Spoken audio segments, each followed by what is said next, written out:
I stand in the midst of a multitude of those from every tribe and tongue. We are your people, redeemed by your blood, rescued from death by your love. Oh yes. There are no words good enough to thank you. There are no words to express my praise, but I will lift up my voice and sing from my heart with all of my strength. Hallelujah, hallelujah, hallelujah to the Lamb. Hallelujah, hallelujah.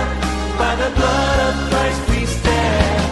Every tongue, every tribe, every people, every land, giving glory, giving honor, giving praise unto the Lamb of God. Sing it, ladies. Lord, we stand by grace in your presence, cleansed by the blood of the Lamb. We are your children, called by your name. Humbly we bow and we pray. Release your power. Release your power to work in us and through us till we are changed to be more like you. Then all the nations will see your glory revealed and worship you. Hallelujah, hallelujah, hallelujah to the Lamb. Hallelujah, hallelujah. By the blood of Christ we stand. Every tongue, every tribe, every people, every land, giving glory, giving honor, giving praise unto the Lamb of God. Every knee shall bow. Yes. Every tongue confess that you are Lord of all. Hallelujah, hallelujah, hallelujah to the Lamb. Hallelujah, hallelujah. By the blood of Christ we stand. Every tongue, every tribe, every people, every land, giving glory, giving honor, giving praise unto the Lamb. Hallelujah, yes, hallelujah to the Lamb. Hallelujah, hallelujah. By the blood of Christ we stand. Every tongue, every tribe, every people, every land, giving glory, giving honor, giving praise unto the Lamb of God. Giving praise unto the Lamb of God. Giving praise unto the Lamb of God. Jesus Christ, Lamb of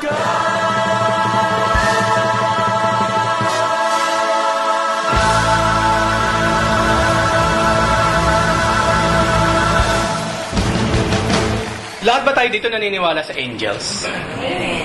Amen. Nasa Biblia, totoong merong angels.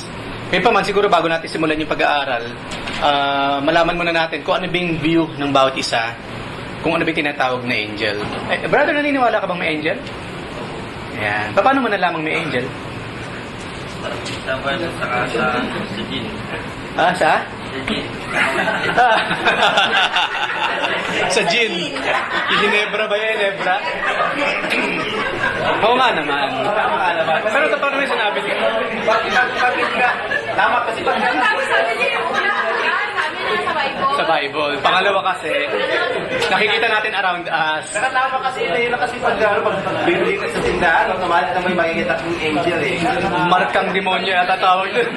Di ba markang demonyo tawag? Pag pag nakantay yung gym, nanalo yung angel. Pag nanalo, patay. Oo nga eh. Pag binaliktad din, si Satanas na nasa ibabaw eh. O si ano yun eh, si Michael yun eh, kaya San Miguel, di ba? Saint Michael, the Archangel. Okay?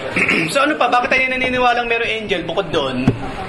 Bukod sa nakasulat sa Biblia, nakikita natin sa bote ng Ginebra or what? Paano tayo nagkaroon ng sense, ng idea about angels?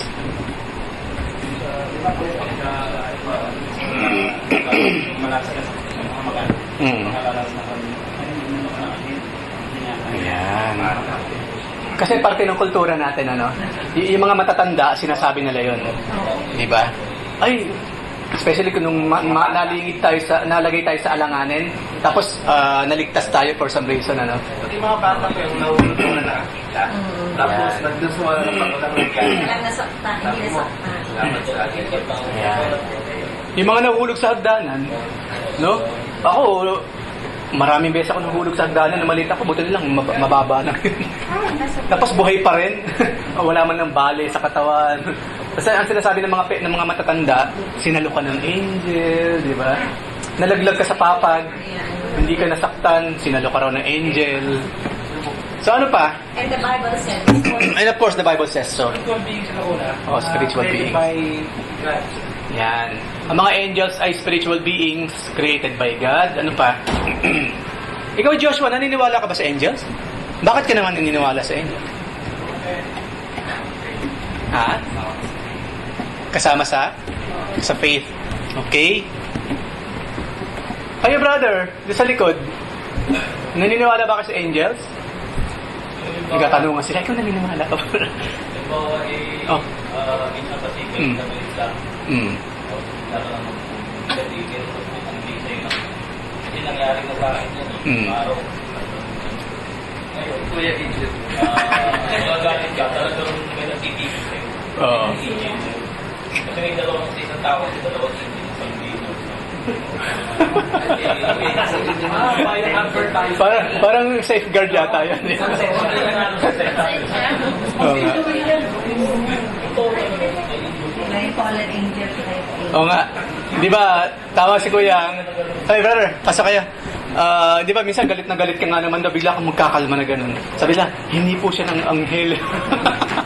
Tapos yun naman, nag-iisip ka, kumbaga yung katulad sa commercial ng Safeguard, merong dalawang puwersang naglalaban, guardian angel mo, saka yung demonyo nagtutok sa'yo. Oo nga naman. So makikita natin sa kultura natin bilang Pilipino, siguro sa atin na lang kasi mga Pinoy naman tayo dito lahat, nasa kultura natin, naka-embed na yung patungkol sa mga angels. Anyway, sa Catholic Church naman, naniniwala rin sila sa angels eh. So doon din natin natutunan yan. At maraming angelic sculptures, atributo na sa Catholic Church. At itinuturo ng mga matatanda, itinuturo sa Biblia. So yes, lahat tayo ay naniniwalang merong angel. Unless meron talaga sa atin hindi naniniwala sa angels. So lahat tayo naniniwalang may anghel. So pag-aaralan natin in a very biblical way yung katotohanan patungkol sa mga angels. Okay? So, ito yung bagong series ito yung bagong series sa pag-aaralan natin patungkol sa mga angels ng ating Panginoon. Nasa ganon, bakit anong kahalagahan ng pag-aaral nito? Hindi natin ma-overuse yung katotohanan patungkol sa angels. Hindi rin natin mami-misuse kung ano ba yung ministry ng mga angels. Kasi po, sa mundong ginagalawan natin, meron kasi mga tao na mga sumasamba sa anghel.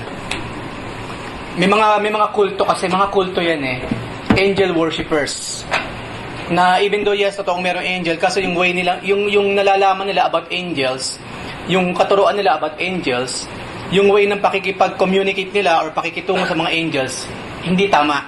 Kaya pinag-uusapan natin to. At hindi lamang yon, kung bakit natin pinag-uusapan ng patungkol sa angels, kasi sila yung most forgotten characters or entities sa buhay natin. Even though we believe in angels, we are not really aware of them. Hindi ko naman sinasabi na after this, meron tayong time para makipag-usap sa mga anghel. Hindi ko sinasabing ganun. O angel, bahala ka na sa akin, ha? Hindi ko sinasabing ganun. Pero at least man lang aware tayong, yes, merong nagbabantay sa atin na isinugo ng ating Panginoon. Angels. Angels are messengers. Wala na silang ibang ministry kundi maging messenger. Messenger ng ating Panginoon, hindi ng tao. Are messengers of God in the Hebrew and Christian Bibles. The English word angel is derived from Greek, no? Malak. Sa Hebrew, sa Greek naman, si angelos. Angelos. Ang ibig sabihin niyan ay messenger. Angel, ibig sabihin nun, messenger. Kaya kung tutusin, kung maalala natin sa Book of Revelation, di ba? Say to the angel of the church of Smyrna, angel sa church of Ephesus. Hindi as in anghel ang pinatutungkulan doon, kundi yung mga pastor, yung mga messengers ng Lord.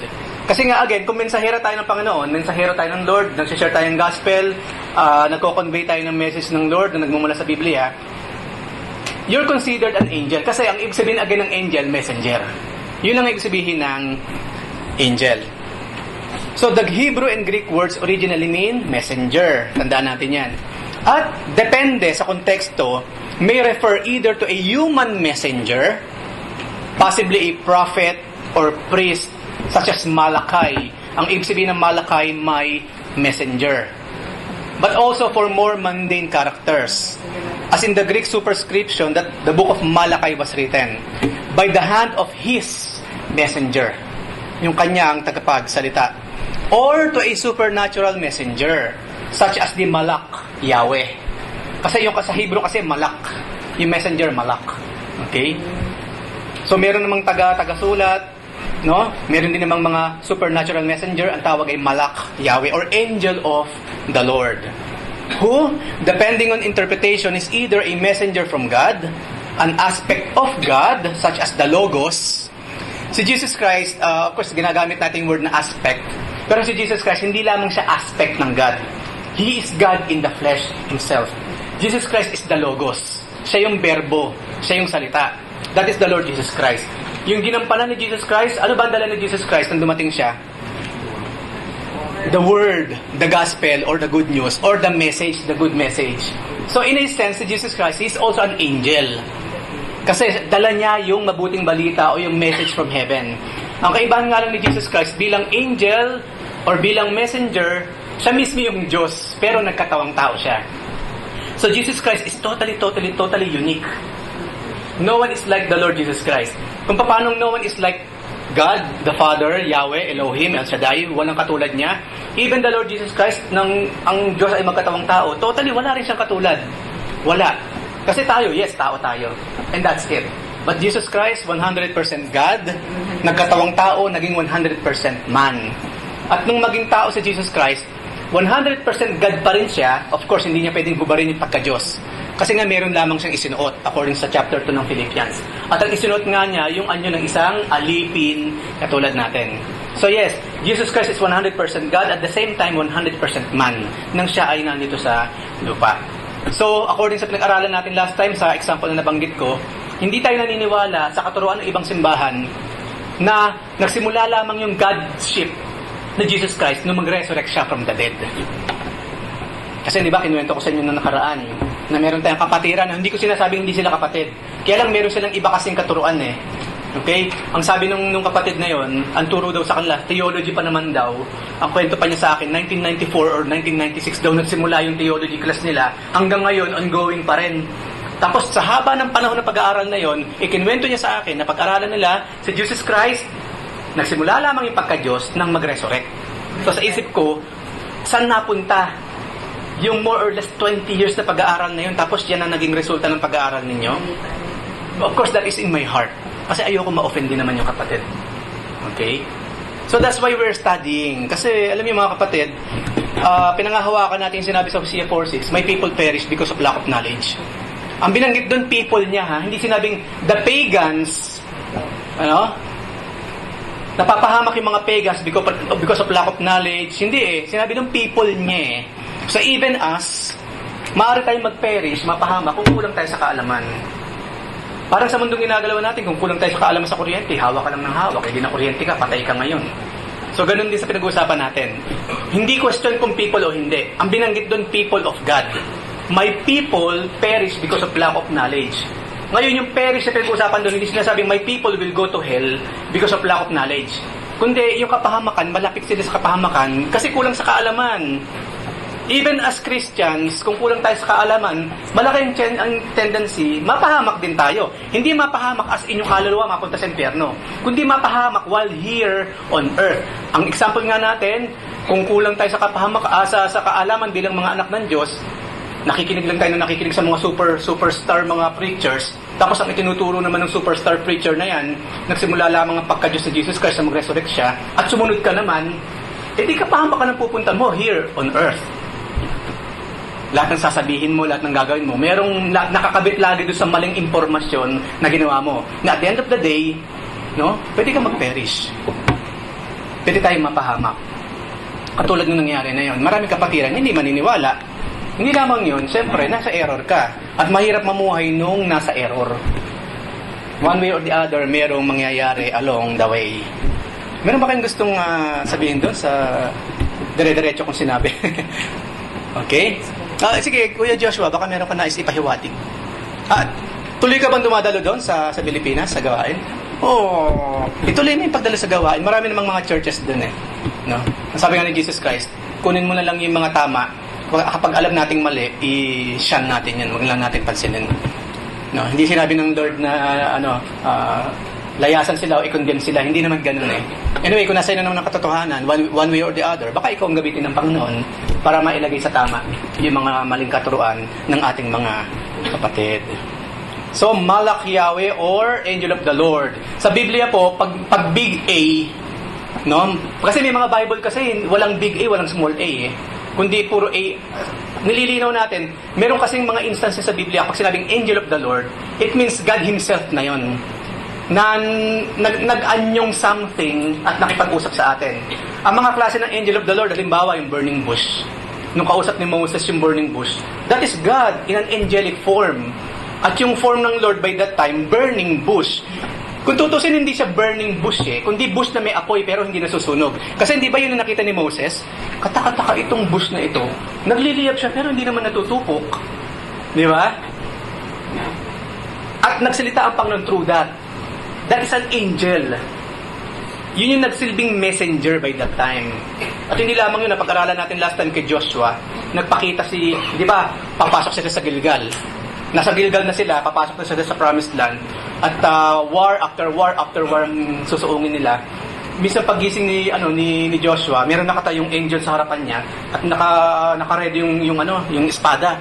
Kaya ang tanong ni Joshua, Lord, kasi malalaman kasi naman natin kung angelic being eh. You will feel it. You will feel it. You will feel something. At ang naramdaman kadalasan ng mga biblical characters kapag mayroong presence ng angels, fear. Kasi nga, ang angels kasi mapag-aaralan po natin kasi pauna lamang to, merong dalawa lamang ang mensahe ng mga anghel. It's either to proclaim doom sa mga taong ayaw sa Diyos, laban sa Diyos, or to proclaim blessing sa mga tao na para sa Diyos. At pag-aaralan natin yan. That's why napakahalaga. Kuya.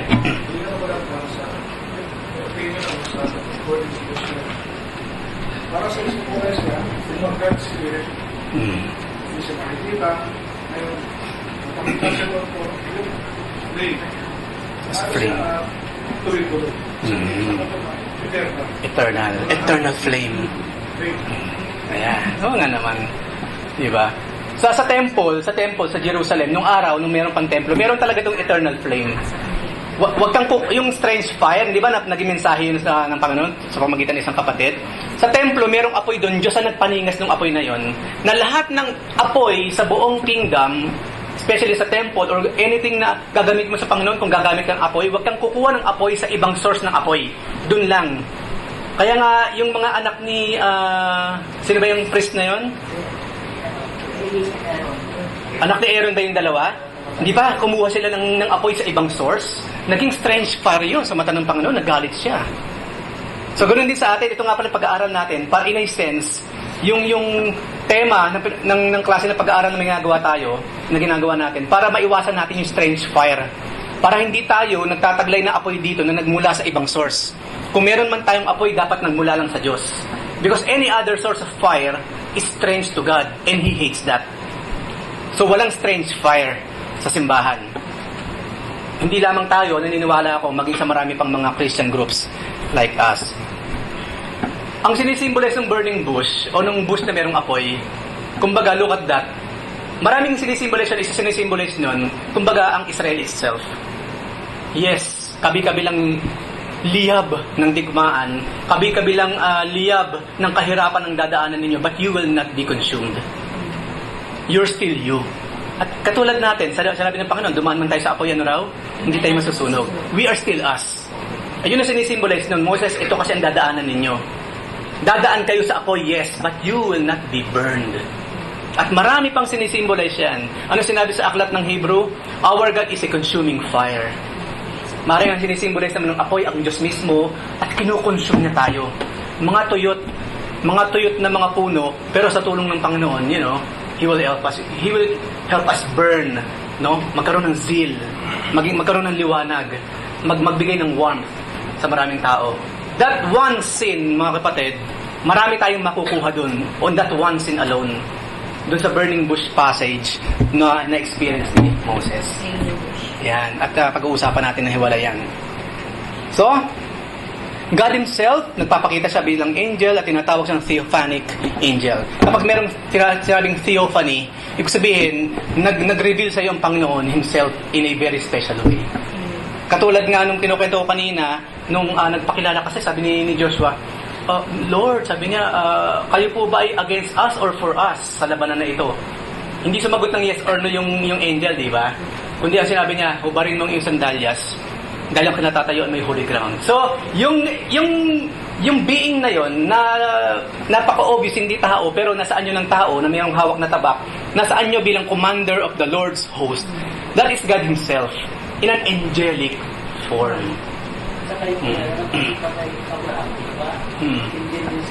Yan. Yung tatlo, no? Amen. Madadaanan natin yan. But since nasa introduction tayo, meron din nga kasing kwento sa Biblia. Out of the blue, meron tatlong dumalaw kay Abraham.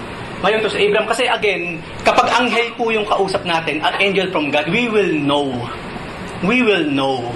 Magkakaroon tayo ng glimpse of perfect knowledge. Kasi nung makita ni Abraham, nanitluhod ka agad siya, nagpatira pa siya, at naghanda siya ng makakain. Tapos nung kausap niya yung tatlo, parang isa lang ang kausap niya. Of course, ano sinisimbolize nyo yung the Holy Trinity. There's only one God in three distinct persons. At yun yung nag-example kay Abraham. Alam mo mga kapatid, kung babasahin natin sa Biblia at papansinin natin yung mga eksena ng may mga angels, it's so wonderful. Pure miracle. Kapag nagpakita ang anghel, pure miracle ang mangyayari. And of course, maaaring sa mga panahon natin ngayon, meron ba sa atin nakakita na ng anghel as in? Hindi mukhang anghel, ha? Hindi, ano yan? Mukhang anghel lang, no? Yung mga bata, mukhang namang anghel itong batang ito. Pero as in yung tunay na anghel, maaaring wala pa. But it doesn't mean na hindi natin sila nakikita, they do not exist. Ano sinabi sa Biblia? Sabi doon, kung tutuusin pang araw, kung ano daw yung mga nakikita, that is temporary. Kung ano hindi nakikita, ang hindi nakikita, yun yung mga eternal. By faith. Yan, by faith. So yung mga beings na yan, even now, here, kasama natin, kung may kanya-kanya tayong titigisang mga guardian angels, na doble na bilang natin. They are also here. And I believe they're excited, na pinag-aaralan natin sila, pinag-uusapan natin sila in a very, very biblical way. So, we're never really alone, mga kapatid. Bukod sa merong Diyos who never leave us or never forsakes us, meron pang isang guardian angel na hindi rin naman tayo iiwan kasi itinalaga sila ng ating Panginoon for us until the end of time natin dito sa mundong ito. So, minimum, 3 tayo.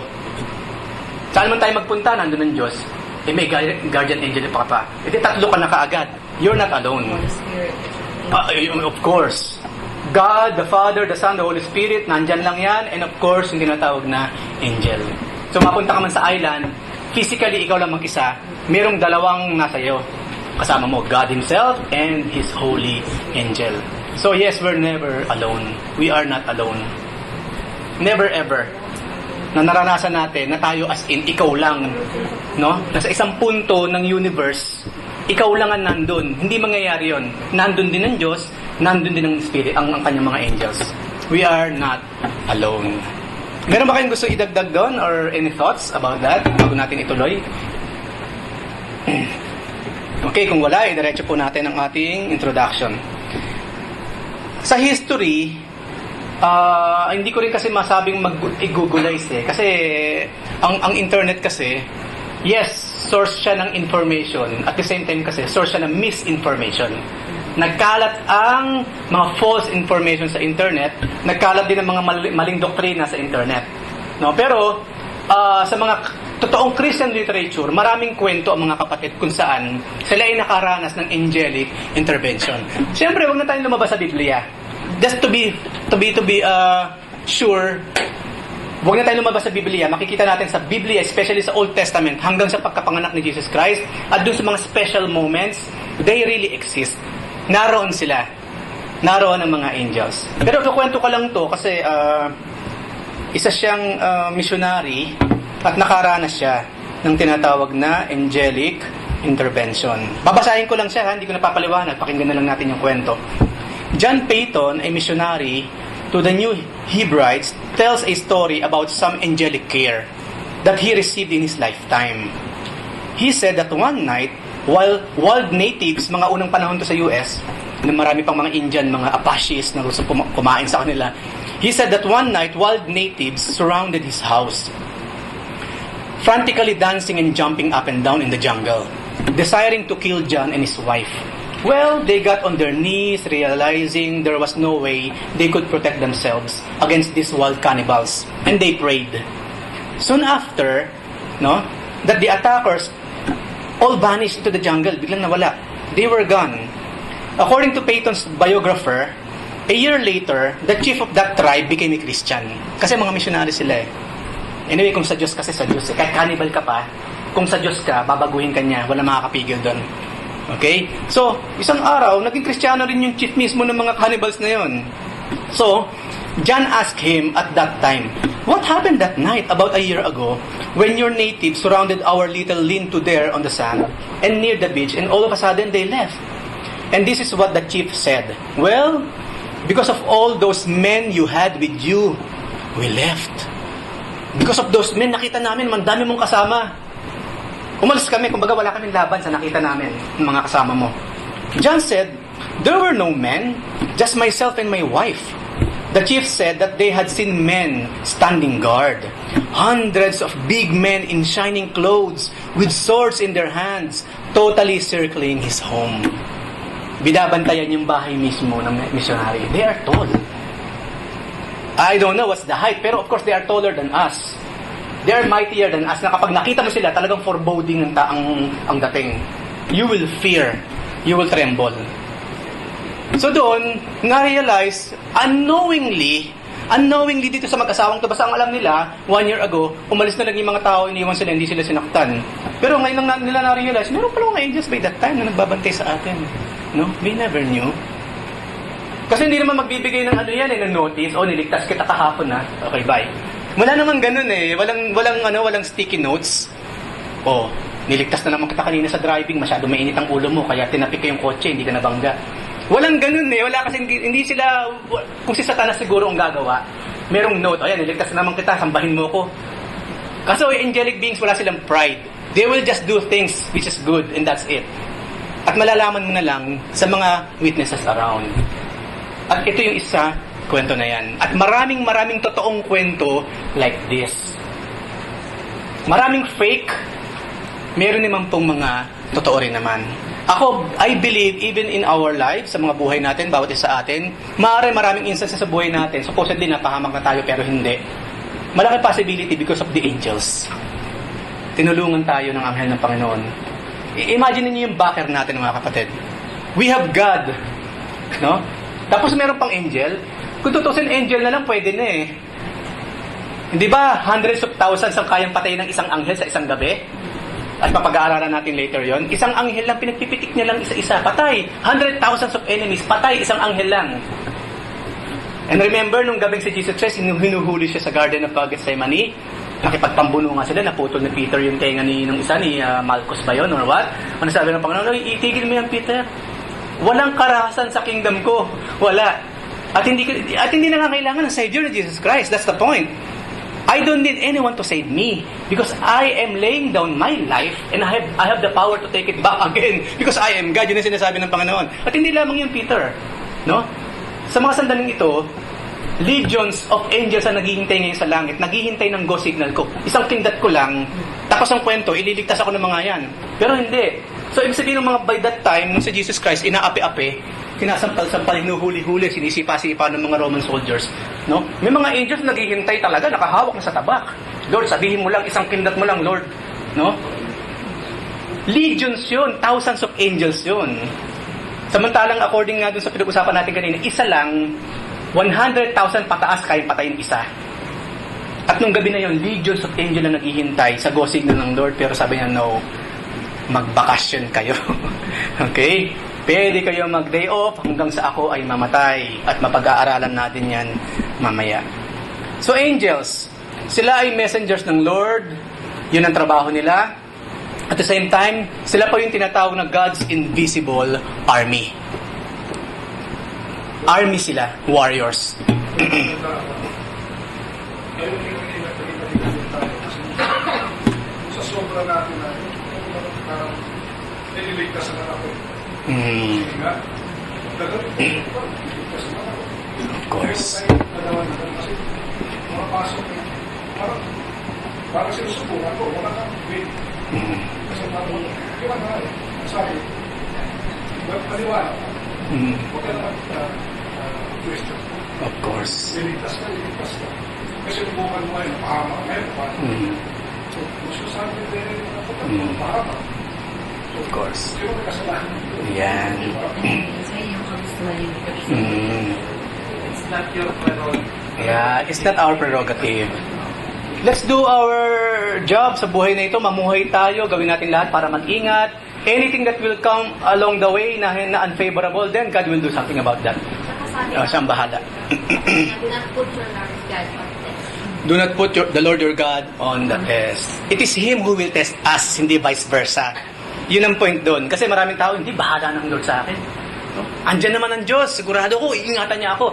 Of course, sa isang banda mo kung puno-puno ng faith ang kapatid na ito. Pero imagine, magagawain ka, nasa Saudi Arabia ka, kakanta kayo, magsasamba kayo, iiwan mong bukas yung gate. At sasabihin mo, babantayan ng angel yung gate. Foolishness ang tawag doon, foolishness. No? Kasi maraming ganyan eh. Minsan ipapatotoo pa, maraming salamat, nakadalo po ko sa isang simbahan. Punong-puno ng pananampalataya mga kapatid, nagkakantahan sila bukas ang gate. Kapatid, anong gusto mong palabasin doon? Is that faith? Doon mo ba mapapakita yung faith sa klase ng foolishness na ginagawa nila? Eh si Jesus Christ nga, nung huhulihin siya, tumatakbo eh. Kasi hindi pa niya oras. Tapos ikaw mukhang mas matapang kapag Jesus. Magpe-praise and worship kayo, iwan mo bukas yung gate. I'm telling you, I'm not saying this, na yung gumawa nun, hindi sila tunay na anak ng Diyos. But I'm saying is, mali yung ginagawa nila. Error ang tawag doon. Hindi po ako Kristyano, hindi nakakagawa ng error. Yes. Pero hindi ko mo nakakagawa ng error, hindi tunay na Kristiyano at the same time. Ganun talaga, magugulo tayong lahat. Kaya kailangan natin ng word, ng guidance, continuous guidance sa salita ng Panginoon. Nung araw kasi kaya nauso yung hulihan sa mga Christian churches, ang iingay, tatakpan naman ng Panginoon ang tenga ng mga taong yan eh. So sige lang, sigaw lang kapatid. Overfaith sila. Diba? Hyper, over, or distorted kind of faith. Or, ayoko naman makasakit, unbiblical kind of faith. There's no such thing. Gagawin natin the best natin para mag-ingat. Then kapag meron pa rin nakapasok na panggulo, God will take care of that. So, maraming salamat nun kayo, Romy. So, God's invisible army. Meron dito example, biblical na example, na kung saan nakita nila mga angels bilang army of God. Pulutong na nanggaling sa Diyos. 2 Kings 6:15 to 17. Kwento ito ni Elisha. Ng mga pagkakataong nakakamp sila, tapos napalibutan sila, napalibutan sila ng mga kalaban.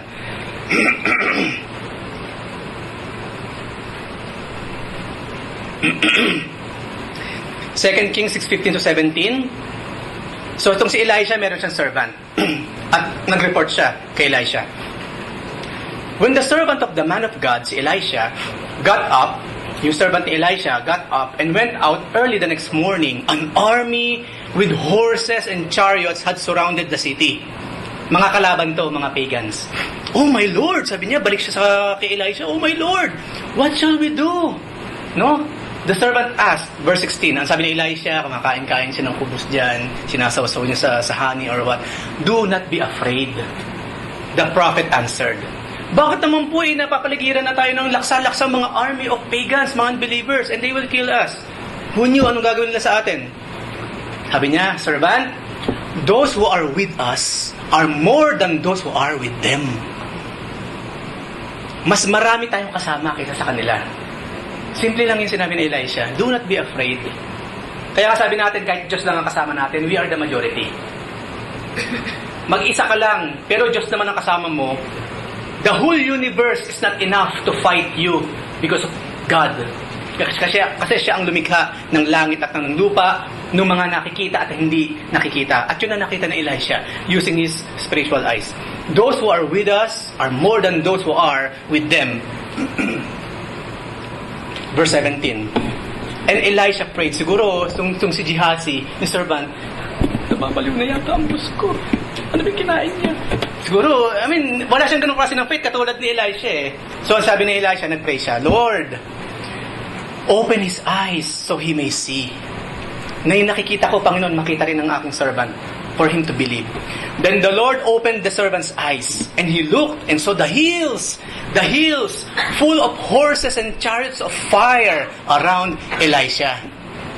Thousands and thousands and thousands of angels ang nakapalibot kay Elisha at napapalibutan na rin yung maraming kaaway.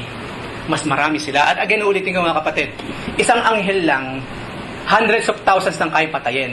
At ito, yung backup ni Elisha, hindi mabilang. Nakasurround sa hills, sa dami. Ang picture na pinapakita dito, we have an army at our back. Not at our own disposal. Hindi tayo ang commander. Kasi po marami mga Christians or mga kulto, inuutusan ng angels. Angels, saktan mo ang boss ko. Ayaw niya akong bigyan ng day off. Yung bang, ano ka? Ikaw bang boss ng mga anghel at nauutusan mo ang mga angels? Yung bang sinasabi sa Biblia that we can command angels to do things for us? At that's why pinag-aaralan natin. So, pwede. Okay, I will be straight to the point. Itong si Joseph Prince, isa sa mga sikat na evangelist ngayon, Singaporean na evangelist. Nabasa ko mismo sa website niya. Sabi niya, we can command angels. We can tell angels what to do. Saan niya kinuha sa Biblia yon? Ang kinukot pa niya, yung kay, ipag-aralan natin, kay Shadrach, Meshach, Abednego, kay Daniel. Kasi si Daniel, nagpe-pray siya, di ba? At ang sinabi sa Biblia, sa part na yon, and God sent Gabriel to Daniel because of his prayer, because of his request. Ang pagkakaintindi ng magaling na evangelist na ito, na as in, we have the power, no, to tell God, na utusan to mga ito, para bang, at the end of the day, ikaw ang commander. And you can say directly sa mga angels to do something for you. Hindi yun ang sinasabi sa Biblia. Nang ipadala ni Yahweh yung angel, after mag-pray ni Daniel, okay? Kasi ginamit niya yung angel na yun upang sagutin yung prayer ni Daniel. Kasi si Gabriel kasi siya tagapagsalita eh. Di ba pwede naman ang Panginoon directly makipag-usap kay Daniel, tapos yung langit at makipag-usap sa kanya. Eh, yun ang gusto niyang way eh. Ginamit niya. Hindi tayo ang mag-uutos angel, ang Diyos. That's why we pray sa Panginoon, Lord, ito po ang aking panalangin, and so on and so forth po. Amen. Bahala na ang Diyos sa magiging action niya.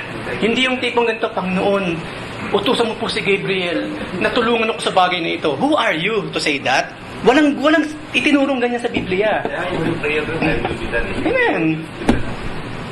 Kung ano ang gagawin ng Diyos sa Kanya na yon, that's it. Ang sa atin, yung request natin, ipaalam mo sa Diyos, ano ang magiging sagot niya, ano ang magiging paraan niya, it's up to God. Kaso nga, again, maraming mga super, mega, sikat na mga evangelist ngayon, kung hindi ka matalino, kung hindi ka magpagbasa sa Biblia, wow! Imagine angels, susunod sa utos natin. Yes, ang sarap maging born again talaga. Ito po ang pera. Ito pa ang pera. Tapos syempre, yayaman ka agad. Ang simbahan. But no, it's not. That's wrong.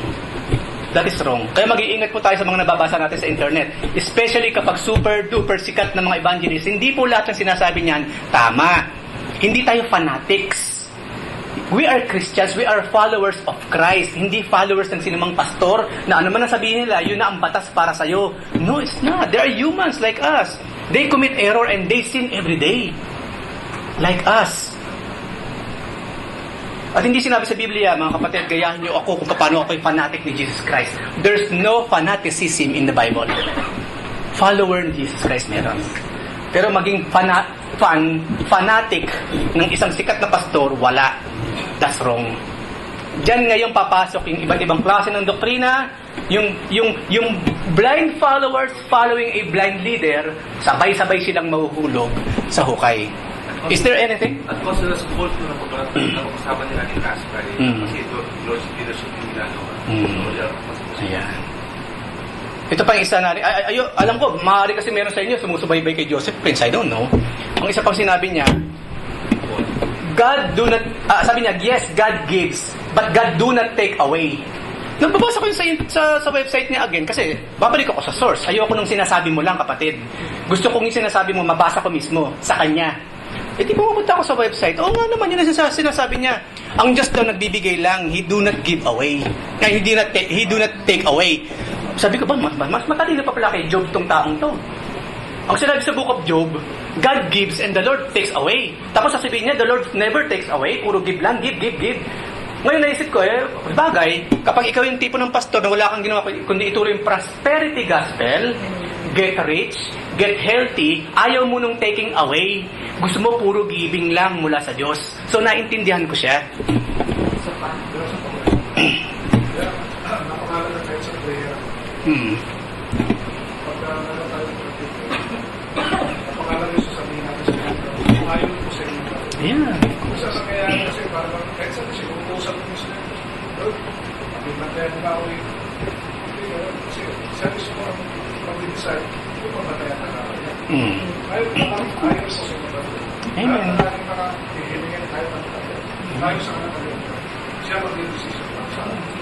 Sabi sa chapter 4 ng Philippians, ang turo sa atin ng Biblia, made our requests be known to God. Hindi sinabing, let us command God and His angel to do these things for us. Request. Hanggang dun lang tayo, mga kapatid. Request. Lord, ito po ang aking request. And then, bahala na siya mag-decide. Okay, sa bagay na yan. Is there anything else na gusto niyong idagdag or comment?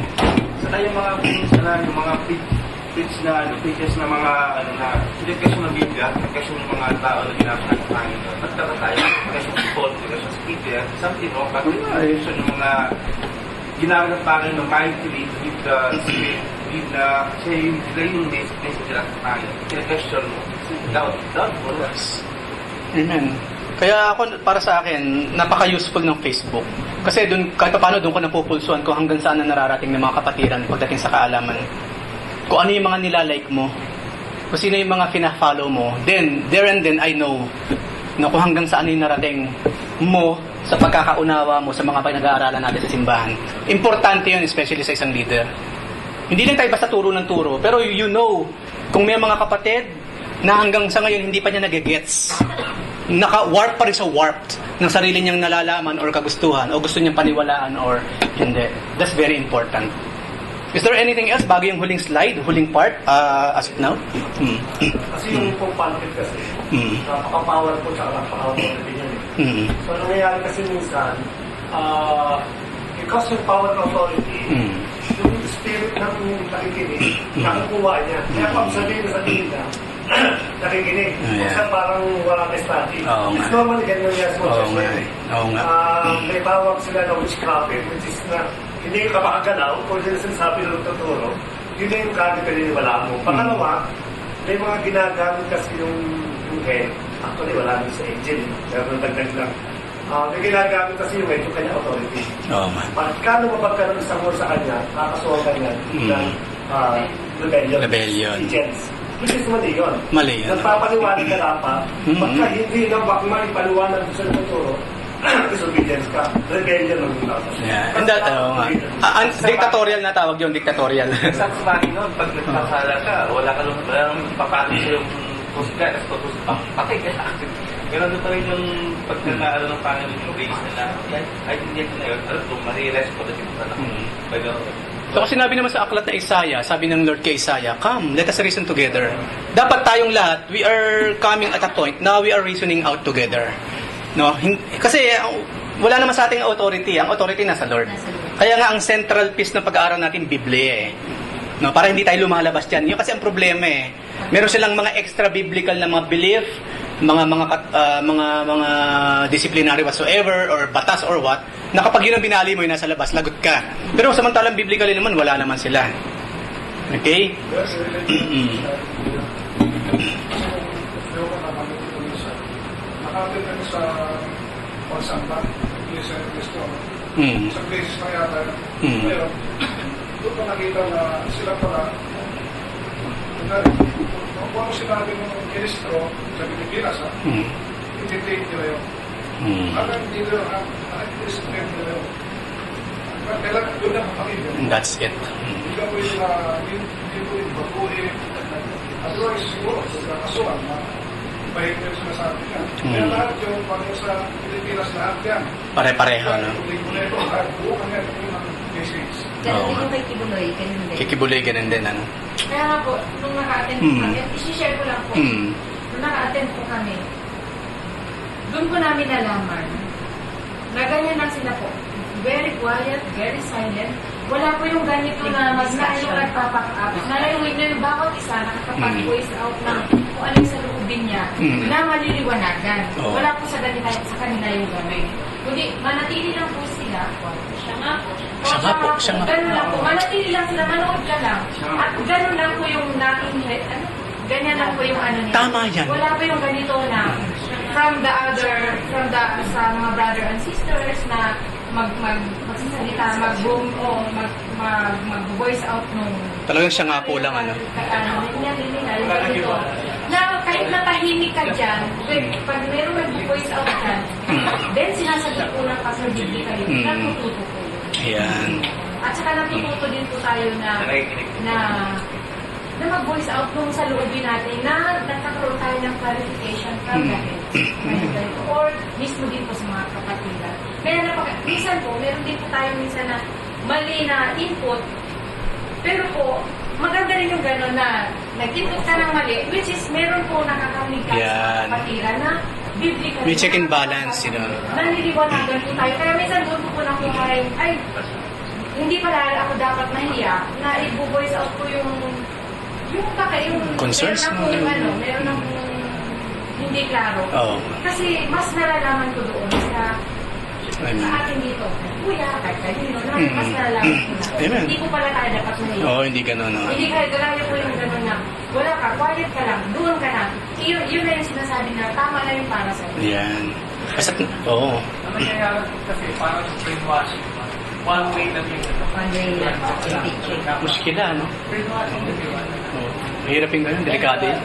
Dapat napakahalaga na bilang leader, bilang mensahero, sinabi siya, the more na lumalawak yung alam mo sa salita ng Lord, dapat the more na nagkakaroon ka ng teachable heart. Kasi in a way na hindi ka ma-overwhelm dun sa wisdom na meron. Hindi tayo umabuso, Minsan no? kasi pag na-overwhelm, kakainin ka ng ano ba yun?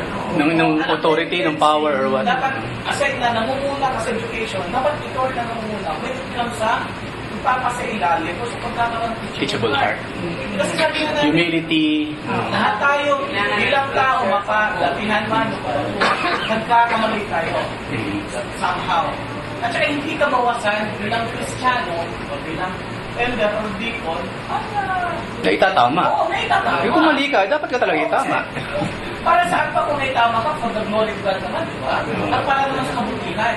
Yeah. ng mga iglesia. For the greater good of the whole church, hindi para sa iyo lang. Yung ego mo kasi nasagasaan. Kasi may mga leader na kasi ng mga church na sa tingin nila, gaya na sinabi ko yan, honestly, binitawan nila, gusto na yun na yun. Yun na yun. At saka Kahiyaan na lang, ano? Hindi, yun, kung nag-a-against ka, kung kulang na, palisin ka, palayasin ka. Rebellion.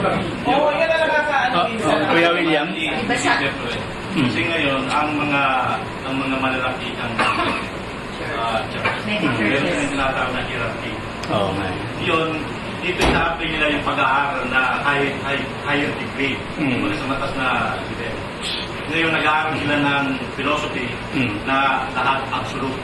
Aba. Yung pinag-question, mayroon silang authority. Kung gusto mo, Parang political power na kinalabas. yan yung pag-aaral na mayroon sa May mga mega churches. Nakakalungkot, ano, parang ano parang lumabas ka ng Catholic Church, bumabalik ka sa design ng sistema, parang iba lang ang pangalan. Parang sa Katoliko noon, di ba? Excommunicado. Oo, Pagka nag-against ka sa salita ng Ng mga Pope. pare, di ba? Ng Papa, automatic excommunicado. Excommunicated ka. Ngayon, sa mega churches, parang ang nangyari panay spoon feeding, na parang kung mabusog ka, hindi ka maka-burn. Yung parang gano'n. Yung katulad din sa Impacho. atin, nagiging tumataas yung level ng ating pananampalataya. It's because marami tayong natututunan. At kumbaga, mas lumalawak yung ating kaalaman sa salita ng Diyos. Kaya pa kuya, alam mo, actually,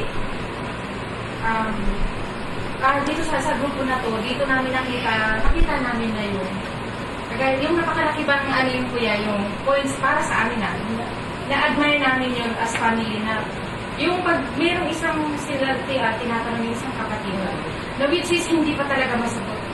Ang sarap na napapakinggan natin sa mga elder na next time natin yan, i-verify natin sa Bible. Which is parang okay talaga yung gano'n. Kasi kumbaga, hindi lang pala tayo, ang mga leaders natin, hindi lang pala tayo sila gano'n na. Basta lang magbigay sila ng sagot na para paniwalaan lang natin sila. If there is a verification, before they are discussing finally dito sa atin. Oo nga. Which is, hinihintay natin. Meron tayong babantayan. Kailangan natin marinig yung kasagutan. Kasi kung kailangan natin na very knowledgeable sila kaysa sa amin. Hindi sa atin. Kaya yun yung excitement na hindi basta-basta yung mga leaders ang bibigay na parang hangaan sila. Hangaan sila na. Sumali nila sa sarili, sisikapin nila mismo sa sarili nila kahit na hindi naman talaga narinig. Ang tendency kasi nung kung ipipilit mo isang bagay na total wala ka na alam ang hindi ka sure sa ang tendency din, we're not pleasing God anymore. We're trying to please everyone. Pinifeed mo lang yung ego mo. Self-knowledgeable yun Wala yung wisdom. Dito lang kayo makikita mga kapatid, yung kahalagahan ng role ng bawat isa sa atin. Na hindi porket leader, ay hindi nila kailangan yung panalangin mo. Tanda natin mga kapatid, bawat isa sa atin dito, lalo yung mga ginagamit ng ating mga ng Israel, kailangan nila ng panalangin. Kailangan natin ipanalangin sila. Bakit? Kasi sila ang masyadong pinupuntirya ng kalaban. So, yun ang isa sa role natin lahat na parati natin pinapanalangin. Yung mga kapatid, lalo na yung nasa leadership. Saka meron pa,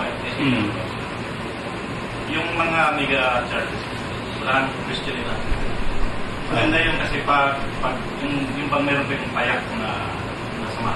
Yung parang isang lang sa sa kanila wala yun. Sa kanila authority. Maganda yung style na kasi big family style. Na nababantay mo lahat, kilala mo lahat. Di ba?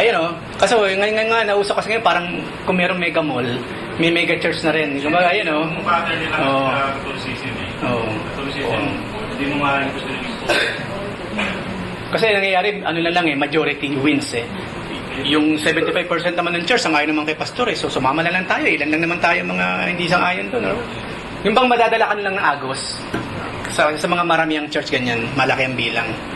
Natuwa din tayo kasi hindi tayo magbasa ng Bible. Sa Katoliko, na nagbabasa eh. Yung pare lang talaga siya. Hindi natin encouraging ate. Never no, hindi tayo nag-encourage. Hindi sa kanila. Kasi yung Iglesia ni Cristo, hindi Hindi rin. Kasama yung National Guard, nakasama ko yung Iglesia ni Cristo. Kada everyday, nag-share na siya. Sabi niya, alam mo, te, sabi niya, meron na ako sa cellphone ko ngayon. Nag-download ako ng Bible.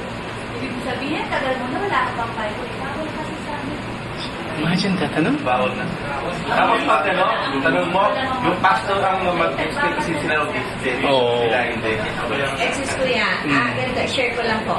Nung namin, nung family, namin, reunion, tapos itong nung pagbakasyon, pag-Biko, bali, kami ng, yung, kasi marami rin kami sa mga pinsan na nakatanggap sa Panginoon na nag-share, kami ng worship service. After nun, yung meron na daw, yung mga ibang pinsan kong Katoliko, meron daw din silang mga Bible study. Kaya lang, iba, hindi katulad nung talaga natin, na talagang sa Bible, kung ano yung, ng Biblia, yun lang. Sa kanila, merong mga additional, kasi nga, di ba, from sa mga schools nga, ng mga Catholic schools, yung mga anak ko, galing din yung gano'n. Talagang may mga pinag-aaralan sila ng mga sacraments na nila, na iba talaga, makita mo yung kaibahan. Yun ka lang. Oo, yun. Kung ano lang itinilagang kaalaman sa'yo, yun lang ang dapat mo malaman. Kumbaga, para tuloy, need to know basis ang lumalabas. Mary sila, Oo. Marian sila ang Katolik. Saka yung parable ng Catholic, pag yung pinasa mga parable ng Jesus. Yung kung ano gusto nilang paliwanag, samantalang sa Bible, sinabi nilang parable. Pero dun sa mga disciples, nire-repeat. Sinasagot niya rin. Oo nga. Ano nila yung kuma-attend ako, pinapasap niya. Salamat, ate. Yan. Saka hindi ba kuya ang religion is part of sin and sexual part of time mo sa Panginoong Jesus? Part really sa panunsya ito. Ginagamit niya yung religion talaga. Yung klase ng religion ngayon, sabagay, napag-aralan namin dati kasi sa Garden of Eden kasi there's only one faith. Originally from Adam and Eve. Ngayon, hindi pumayag sa Satan na isa lang ang religion or faith. So gumawa sa kagad antimano ng sarili niya nung pakagatin niya si Eva ng prutas. Kasi doon nagsimula naging dalawa ang faith eh. Faith sa God, and that is original, isa lang talaga ang true faith, one true faith na ibinigay niya kay Adam sa kay Eve. Obey me, follow my word. Enter Satan, nag-create siya ng pangalawang set of belief. And from that second or fake set of belief, lahat na ng klaseng relihiyon meron ngayon, doon na nanggaling lahat. Kasi yung relihiyon o yung belief, of course, yung panahon, kasi ibig sabihin naman kasi relihiyo eh, muling pakikipagnigang ibig sabihin nun. Yung nga lang kasi corrupted na ngayon, kaya hindi natin masyado ginagamit yung term na religion. Pero yung original na meaning na religion, magandang meaning nun eh. Kaso na-corrupt na kapag sinabing religion, mga sense of do's and don'ts na gawa ng tao. Diba? At sinimulan siyempre ni Satan. Ngayon, kung meron mang one true religion, according sa book of James yata yun, that is the Christian religion or faith. No, nando kasi yun eh, there's only one true religion. Yung totoong relihiyon na hindi fake. Kasi yung majority ng relihiyon ngayon kasi fakes lahat yan, hindi tunay eh. Pero merong isang tunay, and that is the Christian faith. Merong isang tunay. At yun ang sa grasya ng Panginoon, dun tayo ginagawa natin lahat na makakaya natin para bumalik sa original. I know it's very hard. Especially maging sa mga Christian denomination, ang dami na natin. Sa Baptist na lang, hindi lang iisang Baptist. Maraming klase ng Baptist. Evangelical. Hindi lang iisang klase ang Evangelical sa ngayon. Ang daming klase ng Evangelicals. Pentecostals. Hindi lamang iisang klase ang Pentecostals. Maraming klase na rin Pentecostals. What I'm trying to say is, sa panahon natin ngayon, para tayo naghahanap ng needle sa isang sakong needle. And yet, sa tulong ng Panginoon, yung nag-iisang true needle na yun, na nakapagitna sa maraming needles, sa tulong ng Panginoon, matatagpuan pa rin siya hanggang sa Kanya. Kaya nga tayo naman, kung magbasa tayo ng Biblia, we are doing our best sa tulong ng Panginoon na bumalik tayo dun sa nag-iisang tunay na belief, no, na nilikha ng Panginoon. Actually, wala naman ako na mostly mga Christian church, nag-umpisa naman sila ng tama. Kumbaga, sabi po ni Pablo, di ba, nag-umpisa na nga kanyang tama, Yan, sa Galatians. Kaya talagang nandun talaga pag napasukan siya hindi ng fleshly beliefs or Yan yun. Andyan na yung corrupt teaching. Andyan na yung sinful nature natin. Oo. So yung sinful nature pa lang natin, delikado na tayo. Oo nga. Diba? Imagine, yung ano? mga nakapalibot sa atin. Just imagine, Oo. lahat tayo merong sinful nature hanggang ngayon, nasa flesh pa tayo, tapos pairalin natin yun, aba, matutulad tayo sa kanila, or may iba na naman, nadagdagan na naman yung kulto. O yung mga born-again churches na mali ang mga katuruan. Kaya pinaka-safe talaga, Mm. doon lang tayo sa kalooban ng Panginoon, doon sa Bible. Kung ano yun natin sa Bible, doon lang tayo Kung mali tayo, that's it. maging No? fear. Hindi naman natin pinapractice dito yung pride eh. I mean, yung pride naman kasi hindi nang galing sa Diyos, galing kay Satanas yun eh. So, isa yun sa dapat hindi nakikita sa atin. Mapa-leader man or mapa-member, yung pride. Wala tayong iniingatang ego, mga kapatid, sa Christianity. Lalo sa mga pastor, mga malaki. Yung mga algorithm. Oo. Kami kuya, kami sa akin, namin nag-encourage everybody to read some more commentaries. Kasi isa Okay din naman. Oo. Hindi-disregard natin yan. Normal pagka-born again Christian, di ba? Yung lang, di ba? Yung lang natin. Kasi, tututuusin yung lahat ng hindi nagsimula. Bible din simula. Oo. Mapunta ka ng Protestant, mapunta ka ng Baptist, mapunta ka ng Jehovah's Witnesses, Bible din kami. Sa nangangulugan, let us not limit ourselves to read more commentaries. Pero hindi nangangulugan pa nagbasa ka ng commentaries, paniwala ka. Naniniwala ka. Let's go back sa Bible. Ganun lang yun, parang lang ng mangyari. Saka para meron tayong knowledge about them. No, mga tinanong kami, ano ba yung nalalaman sa doktrina ng Jehovah's Witnesses? Wala akong alam. Maganda alam din siyempre. But before anything we are else, reading it. ano yung muna natin yung Bible? Of course. Ano muna natin before tayo Bible lalabas first. Sa ibang kasi doon tayo makukurap eh. Kasi Oo, wala sa bagay, kang oo. eh. Pero kung alam natin yung lahat ng laman ng Bible at naunawaan natin yun, kahit lumabas tayo sa ibang katuruan, hindi na tayo madadala. Madali mo na ma-filter kasi. Oo, hindi na tayo madadala. Amen. Sa naunawa mo na kasi sa tutol dito sa Saudi Arabia, but hindi ka actually equipped sa media, tapos wala ng Quran, ay patay na kasi makontempt ka na maging Muslim. Pero pag naumpisa ako may foundation ka na about sa media, tapos babasahin mo Quran, tatawanan mo lang siya kasi mo rin yung sabi niya. Tapos kukumpira sa kanya, ay ka tumikal katotohanan to yung experiences naman. So, nandun natin, gabay ng Sige, yung mga angel, nagagawa. Oo nga. gabay, nandiyan ang angels. Okay, siguro medyo nag-overtime tayo. Ituloy natin sa susunod. Next time, pag-usapan natin yung 273 or some of the reasons. Of course, biblically, there are 273 references to angels. Ngayon pa man, next time pag-uusapan natin yung some of the reasons the study of angels are ignored. Kasi hindi po lahat ng Christian churches, hindi lahat ng relihiyon, hindi lahat ng parte ng Christendom na tinatawag, pinag-aaralan to. For many reasons. At pag-uusapan natin next time. Okay, tayong lahat ay tumayo. Tayo manalangin. Hallelujah, Lord. Panginoon, maraming salamat po sa mabilis na pag-aaral patungkol sa angels. Maraming salamat sa very fast and short introduction na ito. Napag-aralan na namin dati, Lord, ang patungkol sa inyong mga angels. Ngunit, Lord, marami pong mga baguhan, mga kapatid na nangangailangan na malaman din ang information na ito. So, we're doing it again. Maraming salamat, Lord, dahil hindi naman nakakasawa ang mga topics na ito. Dahil each time na inuulit namin ang mga pag-aaral na ito, they are still fresh. Mainit, Panginoon.